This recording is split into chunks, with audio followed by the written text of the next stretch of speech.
राधे राधे। आज हम जिन भक्त की कथा कहने जा रहे हैं वो है महर्षि वाल्मीकि। इनके नाम से तो आप सब लोग परिचित हैं ही। तो आइए अब शुरू करते हैं महर्षि वाल्मीकि जी की कथा। प्रियादास जी नाभा जी के हार्दिक भाव को व्यक्त करते हुए कहते हैं कि अरे, यदि मुझे बार बार जन्म लेकर संसार में आना पड़े तो इसकी मुझे कुछ भी चिंता नहीं, क्योंकि इससे बड़ा भारी लाभ होगा कि संतों के चरण कमलों की रज सिर पर धारण करने का अवसर मिलेगा। प्राचीन बहिर आदि भक्तों की कथाएं पुराण इतिहास में तो वर्णित हैं, किंतु महर्षि वाल्मीकि और शौबच भक्त वाल्मीकि, इन दोनों की कथा को कभी भी चित्त से दूर नहीं करना चाहिए। महर्षि वाल्मीकि पहले भीलों का साथ पाकर भीलों का सा आचरण करने वाले ही हो गए, फिर ऋषियों का संग पाकर ऋषि हो गए। उन्हें श्री रघुनाथ जी के दर्शन हुए। उन्होंने अपनी वाल्मीकि रामायण में श्री राम जी के चरित्र का विस्तार पूर्वक ऐसा उत्तम वर्णन किया है जिन्हें गाते और सुनते हुए सारा संसार तृप्त कभी नहीं होता। श्रोताओं और वक्ताओं के हृदय में उत्कृष्ट प्रेम अनुराग भावों से भर जाते हैं। फिर आनंदवश नेत्रों से अश्रुओं की धारा बहने लगती है। भगवान नाम के जप से मनुष्य क्या से क्या हो सकता है, इसके उदाहरण भगवान वाल्मीकि हैं। इनका जन्म तो अंगिरा गोत्र के ब्राह्मण कुल में हुआ था, किंतु डाकुओं के संग में रहकर ये लूट मार और हत्याएं करने लगे। जो भी आता उसी को लूटते और कोई कुछ कहता तो उसे जान से मार देते।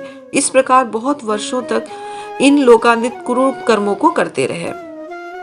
इस संसार चक्र में घूमते घूमते जब जीवों के उद्धार होने के दिन आते हैं तब उन्हें साधु संगति प्राप्त होती है। जिसे भगवत कृपा से साधु संगति प्राप्त हो गई और साधु संत उन पर अहोत की कृपा करने लगे, तब समझना चाहिए कि उनके उद्धार का समय आ गया। वाल्मीकि जी के भी उद्धार के दिन आ गए। एक दिन उन्होंने देखा उधर से नारद जी चले आ रहे हैं। उन्हें देखते ही वे उन पर झपटे और बोले, जो कुछ है उसे रख दो, नहीं तो जीवन से हाथ धोना पड़ेगा। नारद जी ने बड़े ही कोमल स्वर में हंसते हंसते कहा, हमारे पास और है ही क्या, यह वीणा है, एक वस्त्र है, इसे लेना चाहो तो ले लो, जान से क्यों मारते हो। वाल्मीकि जी ने कहा, वीणा का क्या करते हो, थोड़ा गाकर सुनाओ। नारद जी ने मधुर स्वर में भगवान के नामों का कीर्तन किया। कीर्तन सुनकर वाल्मीकि जी का हृदय पसीजा, कठोर हृदय में दया का संचार हुआ और चित्त में कुछ कोमलता आई।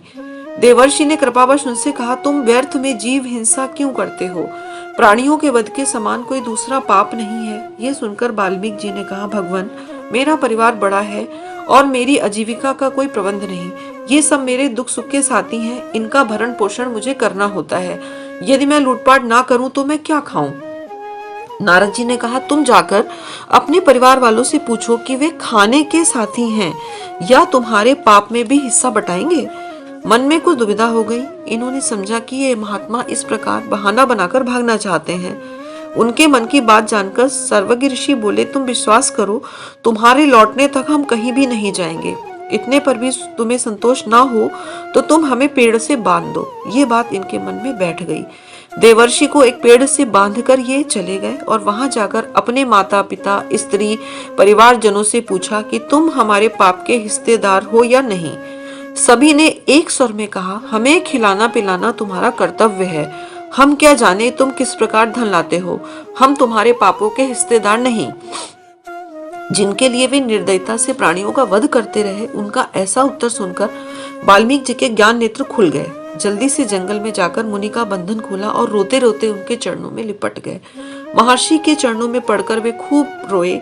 उस रुदन में गहरा पश्चाताप था। नारद जी ने उन्हें धैर्य बंधाया और कहा, अब तक जो हुआ सो हुआ। यदि तुम हृदय से पश्चाताप करते हो तो मेरे पास राम नाम रूप एक ऐसा मंत्र है जिसके निरंतर जप से तुम सभी पापों से छूट जाओगे। इस नाम के जप में ऐसी शक्ति है कि वो किसी प्रकार भी जपा जाए पापों को नाश कर देता है। अत्यंत दीनता के साथ वाल्मीकि जी ने कहा, भगवान, पापों के कारण यह नाम तो मेरे ओठों से निकलता नहीं, अतः मुझे कोई ऐसा नाम बताइए जिसे मैं सरलता से ले सकूं। तब नारद जी ने बहुत सोच समझकर राम राम को उल्टा करके मरा मरा का उपदेश दिया। निरंतर मरा मरा कहने से अपने आप राम राम हो जाता है। देवर्षि का उपदेश पाकर वे निरंतर एकाग्र चित्त से मरा मरा जपने लगे। हजारों वर्ष तक एक ही जगह बैठकर वे नाम राम की रट में निमग्न हो गए। उनके संपूर्ण शरीर पर दीमक का पहाड़ जम गया। दीमकों के घर को बाल्मीक कहते हैं। उसमें रहने के कारण ही इनका नाम वाल्मीकि पड़ा। पहले इनका नाम रत्नाकर था। यही संसार में लौकिक छंदों के आदि कवि हुए। इन्होंने श्री वाल्मीकि रामायण आदि काव्य की रचना की। वनवास के समय भगवान स्वयं इनके आश्रम पर गए थे। सीता जी ने भी इन्हें अपने अंतिम वनवास के दिन इन्हीं महर्षि के आश्रम में बिताए थे। यहीं पर लव और कुश का जन्म हुआ। सर्वप्रथम लव और कुश को ही श्री रामायण का गान सिखाया गया। इस प्रकार निरंतर राम नाम के जप के प्रभाव से वाल्मीकि जी व्याध की वृत्ति से हटकर ब्रह्मर्षि हो गए। हे प्रभु, सबका कल्याण करें। हरि बोल। श्रीमन नारायण। श्रीमन